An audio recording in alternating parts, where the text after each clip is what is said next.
Hello students, this is Jinali Shah from Saraswat International Academy. Today we will begin with the part 2 of our first chapter, the living world. And the next topic is the diversity in the living world. Diversity, name itself suggests variety. So approximately nearly 1.7 to 1.8 millions of species inhabit this earth.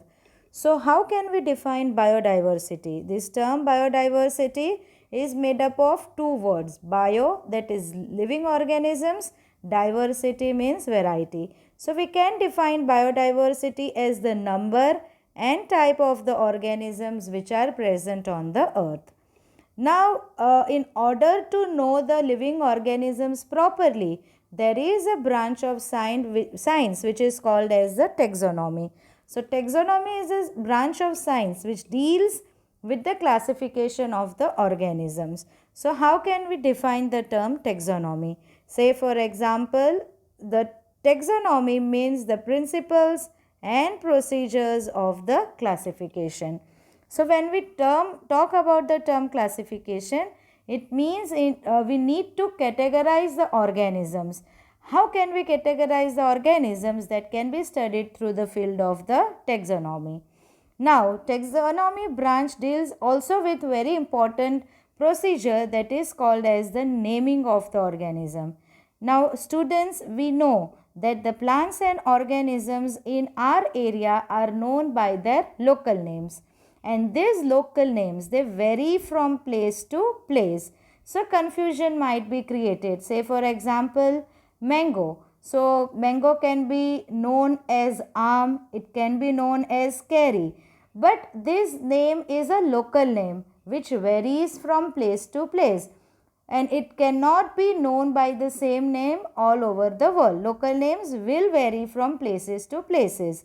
So, in order to remove this confusion, there is a need to standardize the naming of the living organisms. So, this standardized method to name the organism in such a way that the organism is known by the same name all over the world, that procedure is called as the nomenclature. So, what do you mean by nomenclature? Naming of the organism in such a way that the organism is known by the same name all over the world, that process is called as nomenclature. But students, nomenclature is possible only when the organism is described correctly. How can we name the organism?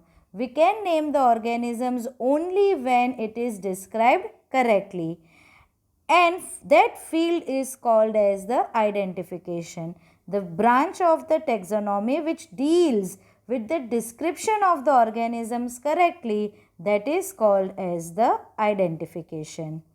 So, in order to name the organisms, the scientists have developed various procedure so that each organism is known by the particular name, and that name is accepted all over the world. So, these principles and criteria to name the organisms are given by the two important institution. One is ICBN and another one is ICZN. So what does ICBN stand for? So International Code for Botanical Nomenclature, and ICZN stands for International Code for the Zoological Nomenclature. So these are the two institutes which have given the rules for naming of the organisms. The name itself suggests in the ICBN there is a term called botanical nomenclature. So here they give the rules for naming of the plants, and another one is zoological nomenclature, and they give the principles to name the animals. Now, combining the rules of both, there are certain general rules given to name the organisms. Now, normally the organisms are given the two names, and this method of giving the two names of the organism is called as the binomial nomenclature. This binomial nomenclature was given by the famous taxonomist called as Carolus Linnaeus, who is called as the father of taxonomy. Binomial nomenclature, it means the organism's name have two parts. The first name is called as the generic name or genus name, and the second name is called as specific epithet, or also it is called as the species name. So now we will study what are the universal guidelines and principles of nomenclature. So which are the general principles for naming of the organism? First very important procedure is always the biological names are given in Latin. The names either are Latinized or they are derived from the Latin irrespective of the origin. What does that mean? Organisms have been originated from any place, but always the naming of the organism should be done in the Latin language. The second important principle to name the organism is that the first word of the organism is a genus name, while the second one represents the specific epithet. Now, the next rule to name the organism is when the name of the organism is handwritten, then both the words should be separately underlined, and when it is printed, it should be always printed in italics, and this is done to show that the names are of the Latin origin. The next rule is always the genus name will start with the capital letter and species name will start with the small letter. Say for example Mangifera indica. So here Mangifera is a genus name, indica is a species name.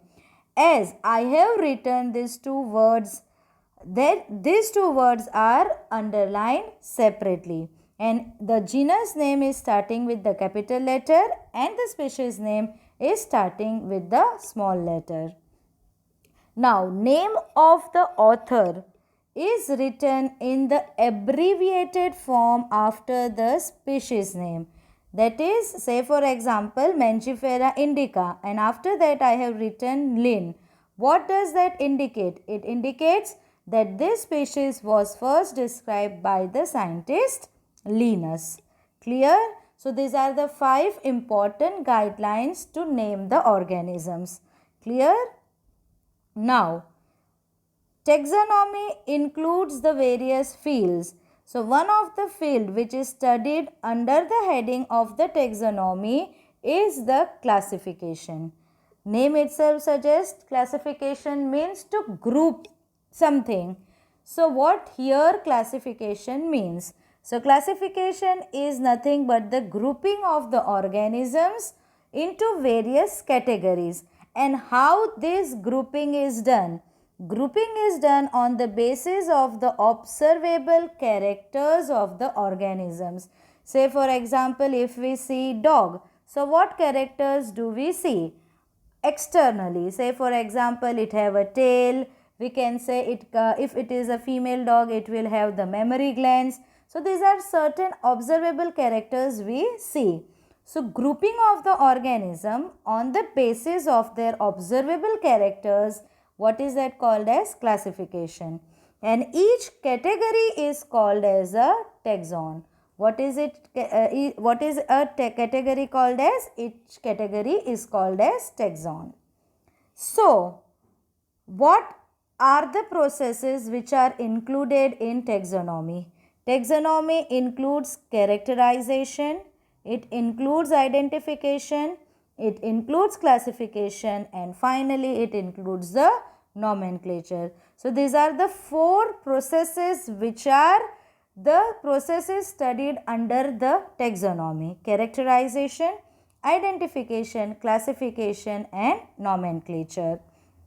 Now, how can we carry out the taxonomic studies? What are the bases of the taxonomic studies? How can we carry out the taxonomic studies? So, to carry out the taxonomic studies, we need to know external and internal structures, along with the structure of cell, the developmental process, and the ecological information of the organisms. To carry out a taxonomic study of any organism, we need to know its internal as well as external structures, the structure of the cells, how the development process takes place, and ecological information of the organisms. Now, there is another field called as the systematics. So, what do you mean by the term systematics? Systematics is the study of the different kinds of organisms, their diversity, and the relationships amongst them. So, what kind of organisms are present and what are the relationships established between the organisms, that is called as the systematics. It is a Latin word which is derived from the term systema. Systema means systematic arrangement of the organisms. Linus, he published a book titled Systema Nature, which includes the evolutionary relationships between the organisms. It means how one organisms have been evolved from the other organisms. That information is given in the book called as Systema Nature. Now, like taxonomy, systematics also includes identification of the organisms, nomenclature of the organisms, as well as the classification of the organisms. Now, how the classification is carried out. Now, we all are aware that the classification process is not a single step process, but it includes various steps, and each step represents a rank or a category. Classification, it is not a single step process, but it involves variety of steps, and each step there represents the category. So, this is called as hierarchy of steps. The procedure of the classification includes the hierarchy of the steps. Now, since each category is a part of a taxonomic arrangement, each category is called as a taxonomic category, and all categories together it is called as the taxonomic hierarchy. Each category, it is commonly called as a taxon. So, now which are the various taxonomic categories? The various taxonomic categories are species, genus, family, order, class, phylum or division, and the kingdom. Now, as we move from species to kingdom, there will be decrease in the similarities of the characters. जैसे ही हम species से kingdom की तरफ जाते हैं, जो characters की similarities है, that keeps on decreasing. Or vice versa, that is, as we move from kingdom to species, there increases the similarities within the characters. Now, the various taxonomic characters we have studied in last slide, that is species, genus, family, order, class, phylum, and kingdom. Now, we will study each and every taxonomic category. The first taxonomic category is called as the species. What is the first taxonomic category? It is the species. So, what do you mean by the term species? The term species includes all those living organisms which have the same similar characteristics. That is, a group of individuals with the fundamental similarities. It is called as the species. Now, one can distinguish the one species from the other species on the basis of their morphology. One should be able to differentiate two species on the basis of their morphology. The next taxonomic category is the genus. So, what do you mean by the term genus? Genus is a group of related species. So, those species, two groups of species who share certain common characters, they will be placed in one group that is called as the genera. Now, so basically genera is nothing but they are the group of the closely related species. The next one is the family. So what is family? It is a group of the related genera, and in the family the number of similarities will be less compared to the genus and species. Maximum similarities will be found in the organisms belonging to the same species. But as we move from species to higher order, what happens? The number of similarities keeps on decreasing. Now, when we talk about the families of the plant, in the plant both the vegetative and the reproductive features of the plants are considered to design a family. Say, for what do you mean by vegetative characters? The study of root, stem and leaves, that is called as the vegetative characters. And reproductive features includes flowers, fruits and seeds. So, in order to form a family in a plant, both the reproductive as well as vegetative features of the plants are considered. Now, next taxonomic category is a order. So, order, it is a higher category, and what does it represent? It is nothing but it is a group of the families. So, there are certain families which exhibit certain common characters. So, those different families which have the similar characters, certain similar characters, they will be placed in one order. Now, in the order also the number of similarities will be less compared to the family as well as the genus. The next taxonomic category is nothing but it is the class. And how can we define class? The group of the orders. It is called as the class. Those orders which have certain similar characters, they will be placed in the one class. The second last taxonomic category is called as the phylum or the division. Now there are two terms mentioned, phylum and another one is the division.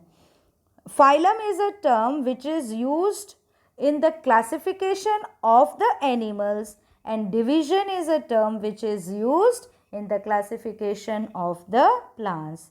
Now, all those organisms which belong to different classes but have few similar characteristics, they will comprise a class. Say for example, one class we say fishes, amphibians, reptiles, birds, mammals. They constitute the next category which is called as the phylum. Now, fishes, they are placed in different class, amphibians are placed in different class, reptiles are placed in different class, birds are placed in different classes, mammals are placed in different class. But all of these groups, they include certain common features. Like all of this, they constitute the notochord as well as they have the nervous system which is located on the dorsal side of the body, and they are placed in one phylum which is called as the chordata. So what do you mean by the term phylum? Phylum is a group of the orders which share few characteristics in the common. In plants, these classes with certain similar characteristics, it is called as the division. So, the term phylum is used for the animal classification and division is used for the plant classification. The highest taxonomic category or the last taxonomic category is the kingdom. So, all the animals which belong to the various phylum are given the last category which is called as the kingdom Animalia, and those plants which have the different divisions, they are placed into the higher category, and that category is called as the kingdom Plantae. So, all the phylums of the animal finally will placed into the kingdom Animal, and all the divisions of the plants finally are kept into the kingdom which is called as the Plantae. Now, taxonomists, they have also developed the various subcategories in this hierarchy. Say for example, there will be subfamily, there may be suborder, there may be subclass, there may be subdivision, etc. in order to provide the scientific placement of the taxa. But normally these higher orders are considered. In certain cases, the subcategories of the organisms are also taken into consideration. So here certain organisms with their taxonomic categories are displayed in the table. Say for example, men whose biological name is Homo sapiens. So here see, you can see it very clearly that biological name, as here it is printed, it is mentioned in the italics way. So biological name, as I told you, it consists of how many names? It consists of 2 words. So which are the 2 words described here?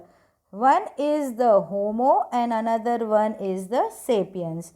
So here Sapiens represent the species and Homo, it represents the genus. We belong to the family which is called as the Hominidae. The order is called as the Primata. The class is called as the Mammalia. And as men, we are considered as the animals, and therefore we belong to the phylum which is called as the Chordata. What is here? The phylum which is called as the Chordata. Same way, we will see one example of the plant classification. Say for example, we consider a mango. So mango is a common name. Its scientific name or biological name is Mangifera indica. What is its scientific name? Mangifera indica. So here the term Mangifera represents the genus and indica represents the species. The family name is Anacardiaceae. Then the name of the order is Sapindales. The class is Dicotyledone. And as we are dealing with the plant classification, here the division will be considered and the name of the division is the Angiospermae. Students, this table which is mentioned here, it is very important for the MCQ purpose in the NEET as well as for your school boards also. So that completes the classification of the organism. Now suppose we need to identify the organisms, or suppose we want to do the studies in taxonomy.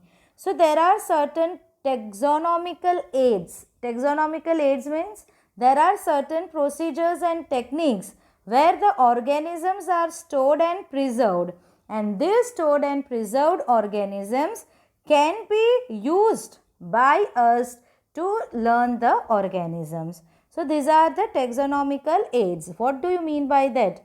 So biologists have explained certain procedures and techniques to store and preserve the information as well as the specimens, and this information as well as specimens which are stored and preserved can be used in future to describe the various organisms. So some of the taxonomical aids are, the first very important taxonomical aid is the herbarium. What do you mean by the term herbarium? So basically it is a storehouse of the plant specimens which are collected. Very important thing, in herbarium only the plant specimens are kept. Now whatever plant specimens are collected, the particular procedure needs to be followed. So what is that procedure? First of all, the collected plant specimen should be dried, it should be pressed, and then they are preserved on the sheets and then arranged systematically to the universal system of classification. What is a herbarium? It is a storehouse of the collected plants. First of all, plants will be pressed. They will be, first of all, the plants will be dried. They will be pressed and then they will be preserved on the sheets. It means they will be kept on the sheets and then they will be arranged according to the accepted system of the classification. Now, herbarium sheets later becomes the storehouse of the plants. Now, important thing is this herbarium sheet, it consists of the labels, and this label have the information like the date and place of the collection, the English, the local and botanical name of the organism, the family of the organism, the collector's name. So basically these are the details mentioned on the label of the herbarium sheets, and these herbarium sheets play very important role in the taxonomic studies. Now the next one is the botanical garden. Now how can we differentiate herbarium from a botanical garden? Herbarium में जो भी plant species को collect किया है, normally it is not in the living form. उसको हम क्या करते हैं, उसको ड्राई करते हैं, प्रेस करते हैं एंड एक शीट पे प्लेस करते हैं. whereas when we talk about the botanical gardens, it is the collection of the living plant species, whereas the plants are not maintained in the living form in the herbarium, but in the botanical gardens the plants are maintained in the living form. Now, like the sheet, herbarium sheet, it consists of the label. Same way, the plants which are present in the botanical garden also contains the label. And what information is mentioned on the label? The scientific name of the organism and its family. These two details are mentioned on the label of the botanical garden. Examples of certain botanical gardens are the largest botanical garden of the world. It is the Royal Botanical Garden, which is found in Kew, England. Botanical garden found in our country are Indian Botanical Garden, which is found in Howrah, and National Botanical Research Institute, which is found in Lucknow. The next one is the museum. Normally, museums are developed in the educational institutes like schools and colleges. Now, this museum, they also have the preserved collections of the plant and the animal specimens. Here, the specimens are preserved in the containers or jar, which consist of the preservation solution. Here, what does it indicate? That the organisms will be, the specimen will be kept in a jar or a container, and that jar and container have the preservative solution. Some plants and animals may be also preserved as a dried specimens. Insects, they are present or they will be preserved in a special boxes which are called as the insect boxes. But before placing them in the insect boxes, they will be collected, killed and pinned. Pinned यानी कोई भी चीज़ को pin से tight करना, that is called as pinning. Large animals or like birds and mammals, they are stuffed and then preserved. And in the museum, there might be also the presence of the skeletons of the animals. Now next one is the zoological park. Like botanical gardens where the plants were placed in their living condition, same thing is the zoological park, but it is the place where wild animals are kept in the protected environment under the human care. So here animals are protected in their natural condition, in the living condition. Now, by placing the animals in the zoos, we can learn about the food habit of the animal as well as we can deal with the behavior of the animals. Now, animals are given all the conditions similar to their natural habitat. That is, whatever conditions are there in the forest, same conditions will be provided in the zoological parks. And zoological parks are commonly called as the zoo. The next taxonomical aid is a key. Basically, key is used for the identification of the plants based on the similarities and the dissimilarities. Whatever keys are prepared, they will have the contrasting characters, and these contrasting characters are in a pair, and that pair is called as a couplet. And the choice will be made between the two opposite option. Say for example, I have seen a particular animal, or say for example there is an animal or a mammal. Suppose there is an organism, there is an animal. It will have the mammary gland or it may not have the mammary gland. So here our answer is either yes or no. Whether the question is whether mammary gland is present. So there are two options, yes or no. So that yes or no is called as a couplet. So either one option will be accepted and there will be the rejection of the other option. Now each statement is called as a lead. Which statement I told? Whether the mammary gland is present. So this statement is called as the lead. Now for each taxonomic category, separate keys are prepared. Normally the keys are prepared for family, for genus as well as the species, and keys are always analytical in nature. The next taxonomic category is the flora. So what do you mean by the term flora?